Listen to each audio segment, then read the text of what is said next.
I talk often about the importance of trauma as a man. I think that if you were to find the most interesting or most capable men on the planet, they've had the most trauma-filled lives. I just think that trauma is what teaches you. We talked earlier about how you have to have lessons taught to you the hardest way. If you were to call a Navy SEAL and ask him to protect you going into a building full of assailants, you'd like to think that guy's been through some stuff. You'd like to see some scars, right? Lessons and trauma, and the more you go through, the better of a man you are. And if you were to find the best men on the planet, I guarantee they've been through a bunch of terrible things. And if you listen to podcasts from any of the most interesting people on the planet, usually they've had hard, terrible lives. And you can use that trauma to become a better person, or you can let that trauma consume you and destroy you. But I thank God for all of it, because it gave me endless power to become the person I am. The bad things that are happening to you are what you need to become the man that you want to be. When someone emails me and says, "This has happened to me," I'm like, good. No, what do you mean good? It's terrible. How else are you going to become important? How else are you going to find endless fire to get up and struggle in the face of the competition that's out here in the world? How else you're going to do all that with a nice, cushy life? If any man's honest with himself, think about the biggest transformative stages in your life. Think about the times you got the most work done. It was a bad part of your life.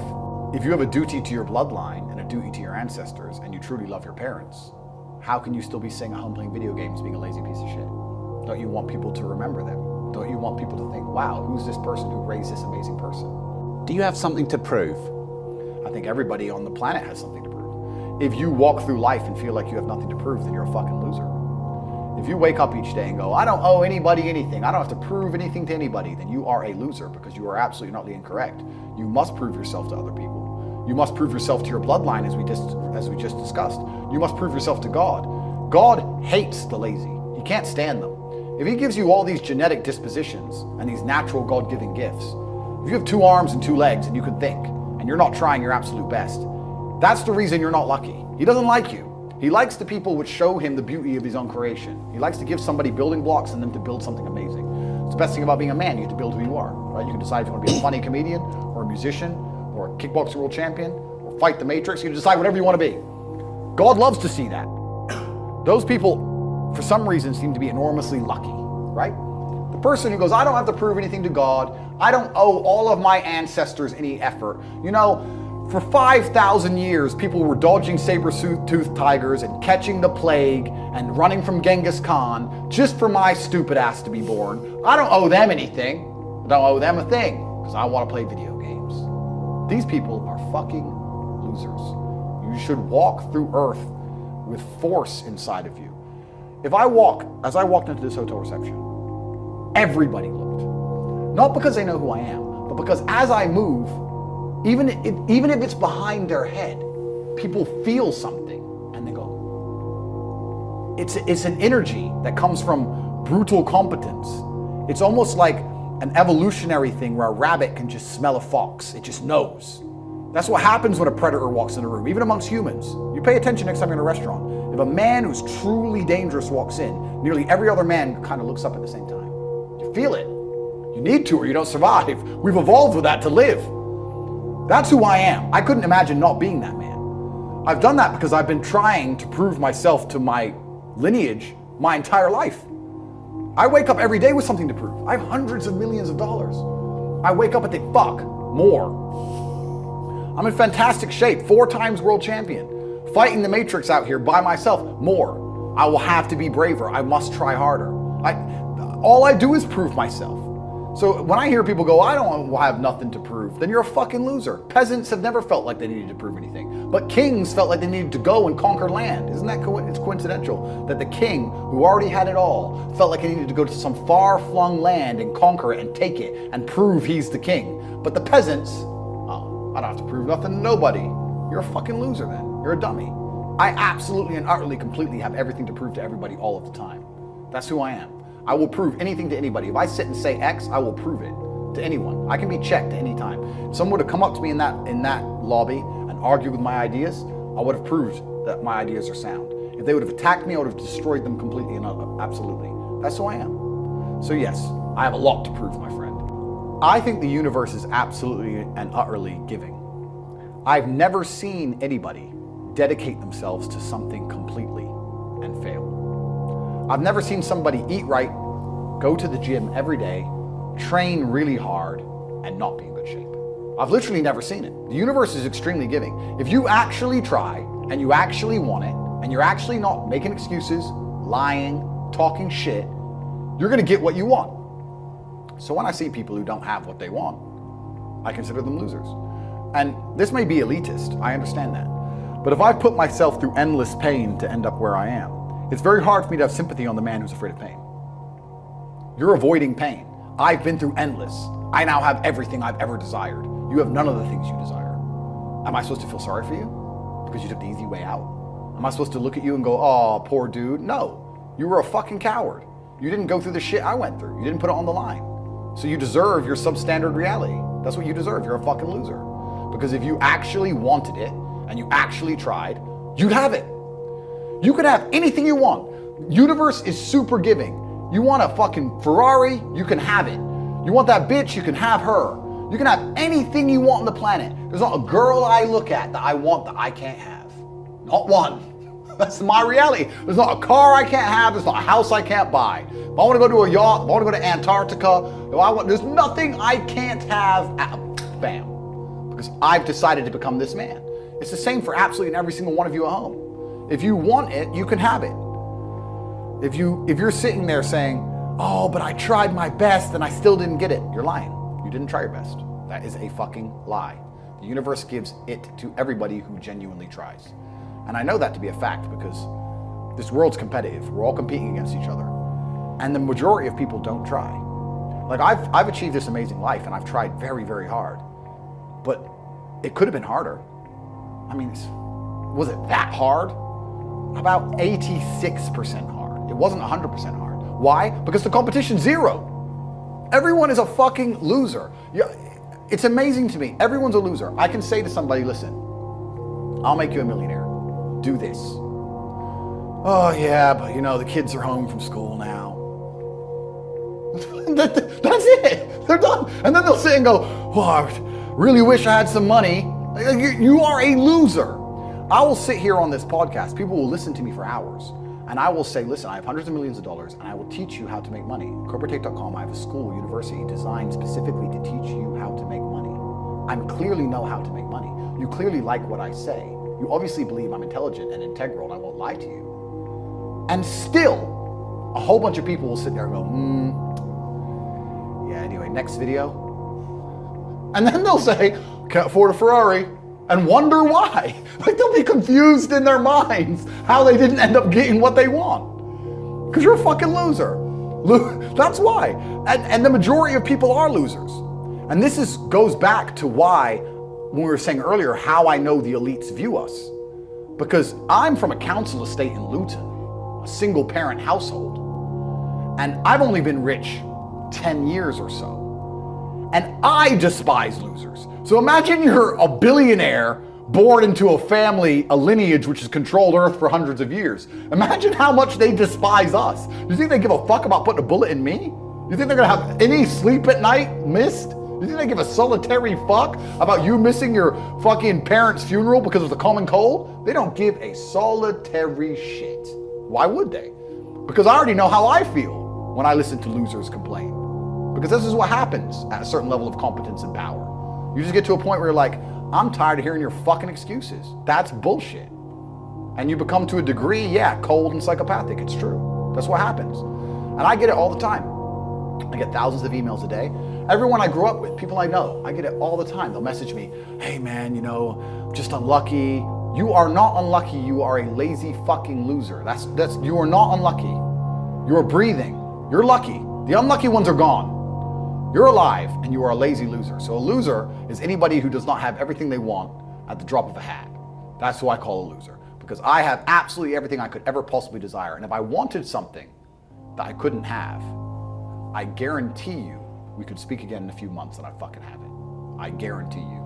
Because if I want something and I can't have it, I can't sleep. When I was broke, I couldn't sleep.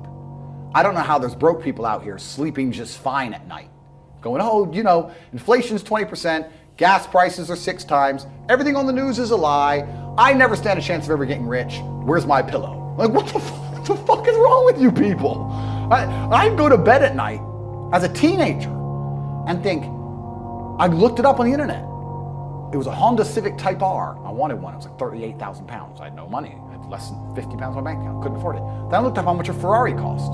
210,000 pounds. And I said to Tristan, my brother, I was like, there are people with 210,000 pounds for a car.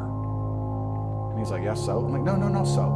How? If I worked my job for 6 years and saved every penny, if I walked to work and didn't eat, I couldn't buy this car. How are people doing this? I couldn't sleep at night when I was broke. I knew that everything was a lie. I knew the Matrix was lying to me. I knew I had to find a way out. I was sitting there going, I refuse to live my human years and be some second-class citizen peasant when there's people out here who get to do whatever the fuck they want. I couldn't tolerate it, and I was so uncomfortable that it gave me the motivation I needed to escape. But the people who go, oh yeah, nice Ferrari, yeah. Back to the TV. Dummies, losers. And the thing about the world is, we need losers. I'm not mad at losers. If that's the reality you've chosen to live, you get one spin in this version of life, and you decided you want to be a loser, that's fantastic, because my cars need cleaning, you know, my hotel room needs cleaning. I have a party with all these beautiful women that's a bit of a mess. Please, go pick it up. Somebody needs to do that shit. I ain't gonna fucking do it. If I had to walk into a hotel room and clean up after some other man's party, I guarantee you I'd do whatever it fucking took to become rich so I didn't have to do that shit anymore. But you wanna do that for 20 years? Thanks, friend. Someone's gotta flip the fucking burgers. Someone has to make the fries. I want a Happy Meal now and again. But I don't feel sorry for you people, because you fucking deserve it, because it's a decision you made. You made that decision. If you're sitting at home and you say, I don't want to be a loser, you know what to do. I told you how to escape the Matrix. CobraTate.com. You can join. I'll teach you. But if you're going to sit there and go, nah, maybe this guy with hundreds of millions of dollars is trying to scam me out of 25 pounds. All right, smart ass. Have fun at McDonald's. Get fucked. I have no sympathy for these people. Zero. There are 3 keys, I believe, to making money. The word of the day. First one's perspicacity. Most people go through life and they do not pay attention. I've said this before and I want to stick by it because it's so important. You need to pay attention to every single time you spend money, because you cannot make money. You're not the Federal Reserve, you're not a government. Governments make money. All of us take money from somebody else or a business or a government. We take money from other things. So the easiest way to learn how to get good at taking money is to pay attention to every time someone takes money from you. So next time you buy a coffee, don't just buy the coffee and drink it and think nothing of it like every brokey. Don't do that. Say, okay, why am I buying this coffee? Okay, I want a coffee. All right. Why am I buying here? Well, this is on my way to work. Is there any competition around? Do I also want breakfast? Do they sell breakfast? No, they don't sell breakfast. They could probably make some more money if they were selling breakfast. Anyway, I walk in, there's a long line. Why is there one member of staff? I'm low on time. I'm about to leave and not buy the coffee. They're about to lose money because it's taking too long. Most of the people in this line are businessmen. Why is there not a cute girl behind the counter? I bet if they paid a cute girl a little bit more, they'd still make a bunch more money because people come in here to talk to her. Think. And then what you'll do is, as you go through life, every time you spend money, is you'll realize the problem is not how to make money. The problem is how much time you have, because there's endless business ideas. There's endless ideas.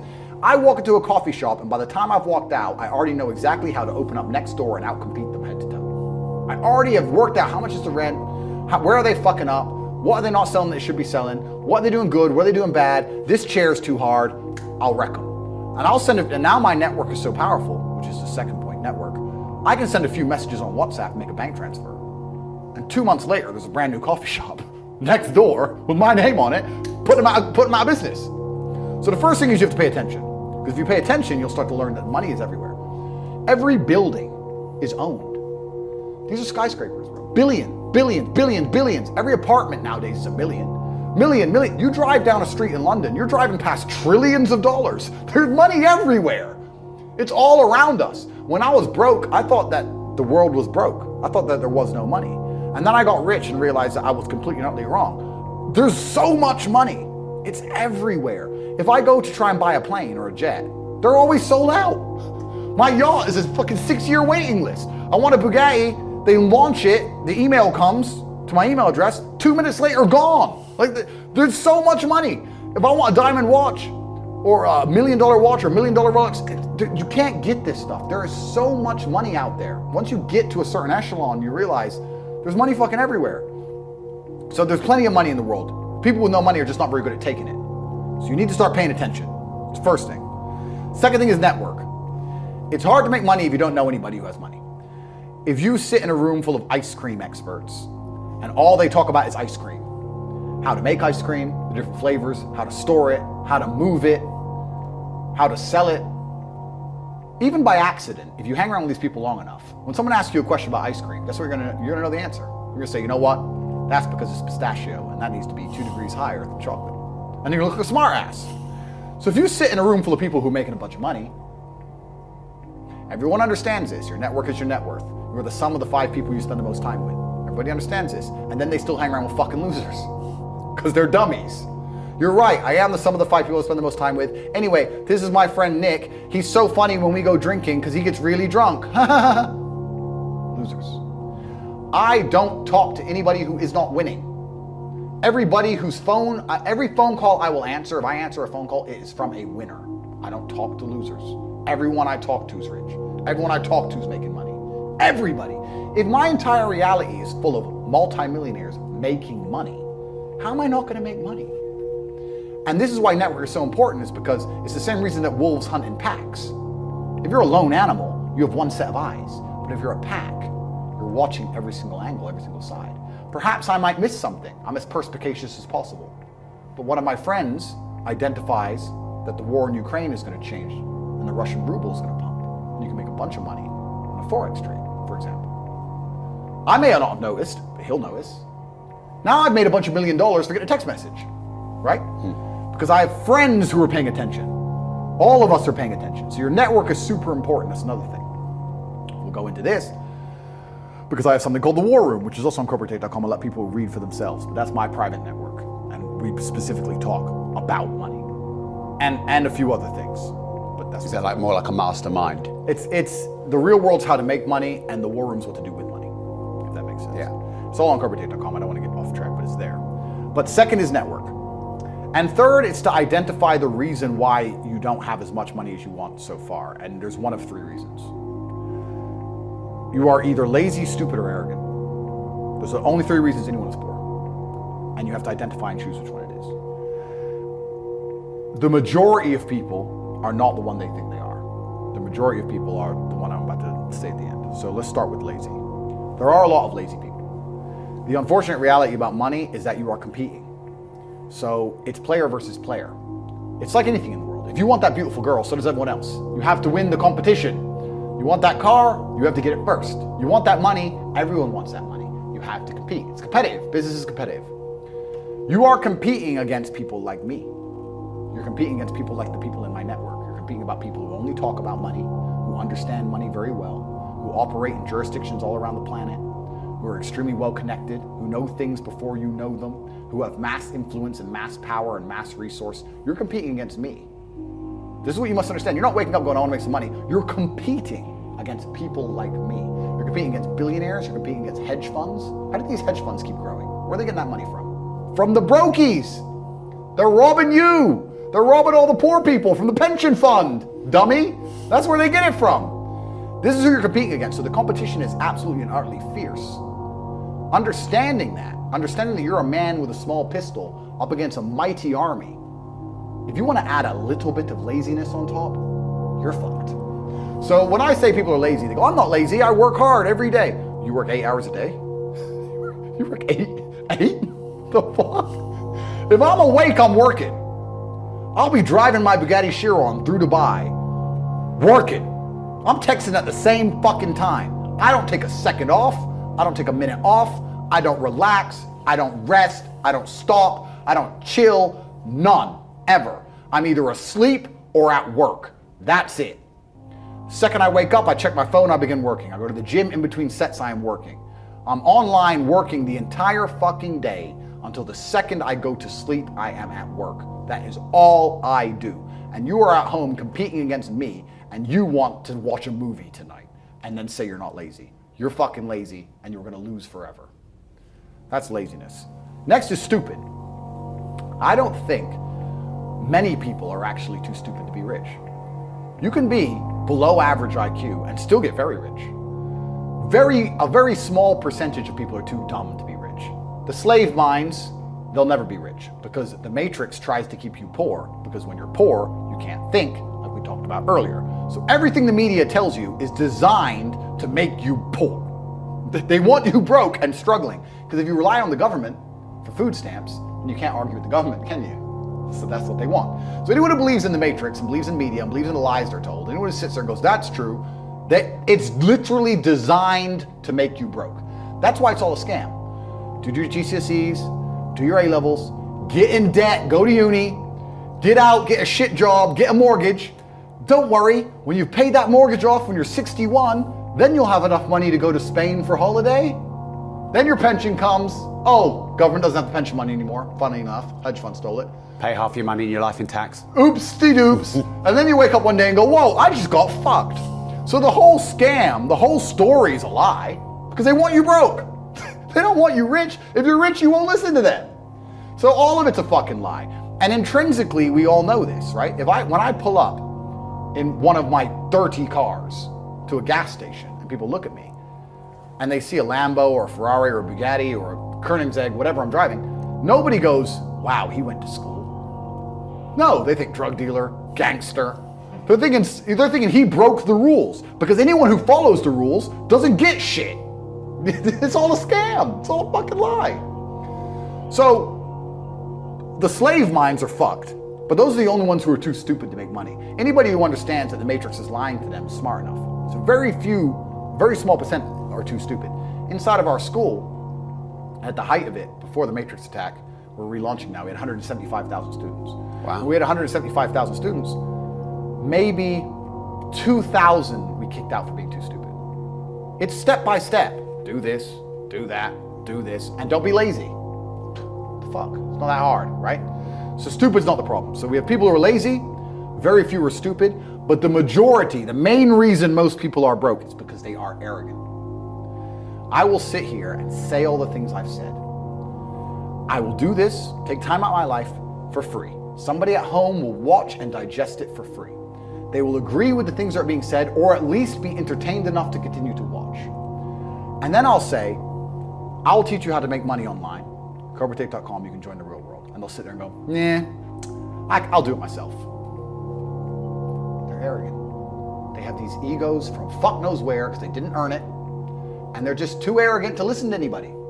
I became world champion by listening to my coach. I didn't become world champion by walking in and saying, I'll do it myself. That's not how you get anywhere in life. You have to listen. If Mike Tyson were to walk in, or if Elon Musk were to walk in here and talk to me about money, I wouldn't be sitting there going, I can do that. I'd be like, oh, Mr. Elon, richest man in the world. Hello, very nice to meet you. Please, even though I already understand I don't want to launch a car brand or put rockets in space, please, you must know some things I don't know. How do you deal with the currency fluctuations? Does inflation impact how much it costs for you to send a rocket into space? Like, I'd ask him something that's useful, right? But some people are so brutally arrogant that they'll sit here and they'll listen to all the things I said, and they'll agree that I'm intelligent, they'll agree I'm massively successful, but they'll sit there and go, yeah, but you know what? I'll do it myself.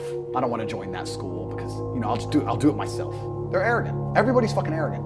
I sit with people who I used to go to school with from Luton who are still broke and tell them how to make money. And you know what they do? They answer back.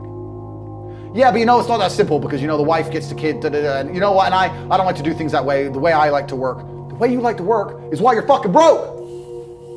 So what the fuck are you talking about? You just sat here and wasted 10 minutes of my time. I told you how to take your business of painting and decorating or whatever the fuck you're doing and make a serious amount of money, and now you're telling me the way you like to work? Then stay fucking broke. The fuck you want me to do? What level of arrogance? But this is people. They'll sit with a multi-millionaire and tell you their view. Oh, I think that know when you're out qualified and accept it and learn. So we all do.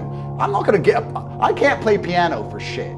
If the piano teacher walked in here and said, this is what you do, and I said, well, I like to move my hands this way. What kind of dumbass? But this is the arrogance people operate under. So I'd say 20% of people are lazy, 20 to 25%. A large portion of the world are not lazy. They're actually working exceptionally hard, but they're doing the wrong thing. 5% of people are too stupid. So say 25%, 5% is 30%. But 70% of people are brutally arrogant, and this is why they are poor. That's the truth. I'm not saying feeling depressed is not real. Everyone feels depressed. I'm saying the idea of depression as something you cannot control is a dangerous idea and paradigm. The reason so many people are committing suicide is because the Matrix is telling you that if you feel depressed, you cannot fix it. They tell you that depression is a disease that you can catch from the sky no matter how fantastic your life is, and you have no control over it. And I argue that absolutely. The reason the Matrix wants you depressed and sad is because when that happens, you are selfish. If you're depressed and sad, you only care about yourself. You don't care about your community or your family. You don't care about the world. You do not stand up for anything. You will accept being f***ed in the ass like True Jordy. You'll accept any amount of garbage they want to give you, any Matrix slave mind programming, because you are too busy being sad to resist. This is why they tell you that when you are depressed, it is a disease. It is not a disease. You're depressed because your reality is depressing. The truth is, if I lived the reality that most of these depressed people live, I'd be depressed. Your reality is depressing. You wake up, your wife doesn't love you, your kids don't respect you, there's no milk in the fridge, and you're almost dead. Of course you're depressed. You're running out of time. You never had any fun or adventure. Andrew Tate's out here with all his supercars, living the life. We're here in Dubai doing a podcast. You're a brokey. Of course you're depressed. That's because your reality is depressing you. The depression is something deep in your heart and soul telling you that you need to change things. That is the unlimited trauma, the power I was talking about earlier that you can take all of that depression and convert it into unlimited energy to fix your life. Energy cannot be destroyed, it can only be converted. Take the depression and turn it into motivation. And all of a sudden, you'll see how fantastic your life is. A guy emailed me saying he was depressed, he was going to kill himself. And I said, listen, before you do that, get a six-pack. He said, what are you talking about? You're fat, get a six-pack. If you still feel like killing yourself, good luck. By the time he sent me pictures of a six-pack, it was long emails thanking me how I saved his life. His reality was depressing. Of course you feel depressed if your reality is depressing. If your reality is fantastic, you won't feel depressed. I guarantee there's a whole bunch of people you can give $1 million to and the depression will disappear. The argument against that is why do famous people kill themselves, which I'm about to answer in a second. And the answer to that is actually going into the broader point, that the way the Matrix teaches about depression, they're trying to teach you to be helpless. They're teaching you that you cannot fight against it unless you take pharmaceutical drugs. And I say that it is not real in that paradigm, and that believing that is the case is going to destroy you. Having no hope will prevent you from fighting back. They're telling you it's hopeless, and it is not. If you do not believe in depression, like I do not believe in depression, no matter what bad things happen to me and how bad and depressed I feel, I know I can fix it. That will make me fight harder than if I believe I cannot fix it. The reason that rich people kill themselves is because they buy into this paradigm completely. They go to a therapist, and the therapist says, you have depression. It's not your fault. It's a disease that nobody can fix, and I can't help, and nobody can help. Then they give them a bunch of mind-altering drugs. Then they sit them there in therapy to talk about all the bad thing that's ever happened to them. Let me tell you something. If someone told me that I felt shit and I couldn't help it no matter what I did about my life, gave me a bunch of mind-altering drugs, and then sat me down to repeat all the bad shit that ever happened to me for hours and hours a day, I'd kill myself. There gets to a point where it just ain't fucking worth breathing anymore if you're gonna believe in that bollocks. But if you wake up and go, you know what? They're saying this is a disease, but I don't accept that paradigm. I don't believe in it. I believe that I can fix this myself. I believe if I change my reality and create an experience of life that I am absolutely not really satisfied by, I will no longer feel depressed. You will cure most of your own problems. Take two men, put them in two individual haunted houses. One believes in ghosts, one doesn't. There's a loud noise in the night. The one who believes in ghosts wakes up and is paranoid, is afraid, can't sleep, is sitting in the corner of the room shaking. The one who doesn't believe in ghosts goes back to sleep. It is the belief in the ghost which punishes him, not the ghost itself. If you do not believe in depression, you can never be depressed.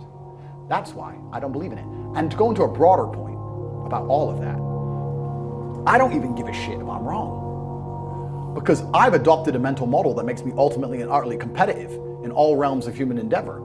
And if by me not believing in depression, I am better at fighting the idea of being depressed, if I am better at making myself feel happier, if I am better at regulating my emotions by not believing in an idea, then I'll continue to stay wrong. I do not believe in things that take power away from me. I believe in things that make me more powerful. I will not sit here and start believing in ideas that are going to reduce my competence. Absolutely or utterly not. So I don't give a shit what scientist, doctor, I don't give a fuck who you put in front of me and try to convince me I am wrong.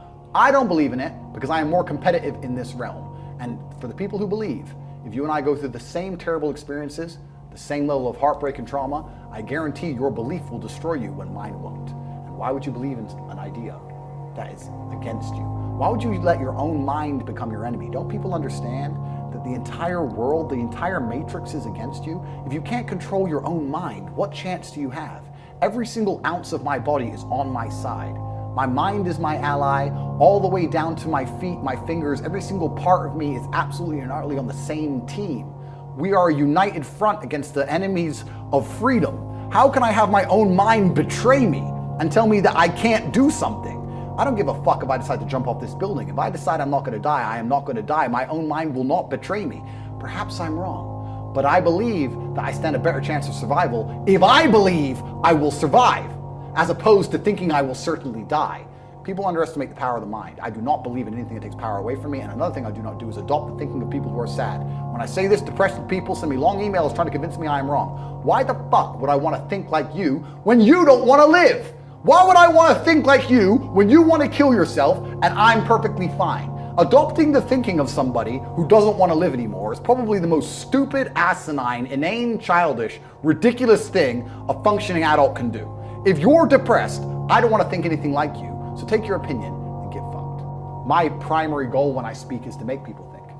This is why I am deliberately provocative sometimes. Sometimes it's why I swear, like we discussed earlier, because by saying things that jolt people's brains a little bit, they might slow down and think and absorb. If I sit and I don't talk as aggressively or quickly or compendiously or concisely, or if I don't swear, then it's very easy for it to go in one ear and out the other. So my talking style is designed to disrupt. So it seems like I'm on the exact right show, the place I'm supposed to be. Amen. Every single thing about civilized society is underpinned on violence. The idea that violence will eventually appear is the only reason any of this works. If I drive through Dubai too fast, the camera will go off and I'll get a speeding ticket. If I ignore the speeding ticket, they'll add money to the speeding ticket. If I don't pay that, they'll send a bailiff. If I tell him to get fucked, they'll send the police. If I tell them to get fucked, they'll arrest me. If I refuse, violence. It doesn't matter what law, what tax code, anything you can think of. If you disobey long enough, it comes back to the bottom line. The bottom line is always violence. So if you talk to somebody and they don't listen, if you try and reason with somebody, they won't listen. You try and bribe someone, they won't take it. It gets to a point where there's one answer left. Well, then teach them a lesson. A lot of people live inside of the matrix completely. Money is stage one to escaping the matrix. You can't think for yourself and talk the things you believe if you need that wage and that person tells you to shut up. All I'm trying to do is talk to the people who understand what I'm saying is right. When I say these things, there are going to be certain amounts of people who listen to this and think I'm crazy. He's crazy. And there's going to be people who listen to it and go, yes, finally I understand. Finally, I know what to do. I've felt this for so long. I've looked around me and knew that this shouldn't be my life. I knew that they're lying to me. I didn't know what to do. Now he's told me what to do. Those are the ones I'm interested in. And they can join the real world. Inside of corporatate.com, I'll see them there. Anybody who thinks I'm crazy, that's fine. I'm crazy. Don't worry about me. I'm a crazy misogynist. The news has never lied to anybody. Every war ever started, the reason the news told you, that's why it started. It's not like every single one's been a false flag since the beginning. Every single narrative that they tried to purport upon you is not to control you. It's because they want you to know the truth because you're so important. Don't worry. So if the media is lying about me, they must be right. Why would they lie? Why would they try and convince people that the world's most influential man is somehow bad? It's not because, they're worried he has influence and might push the world in a good direction. Of course not. No, it's because he's such a bad guy. That's why he has no criminal record. No girls come forward saying I've done anything to anybody. No victims of any kind. And somehow I'm evil. And the people who believe this garbage are slaves.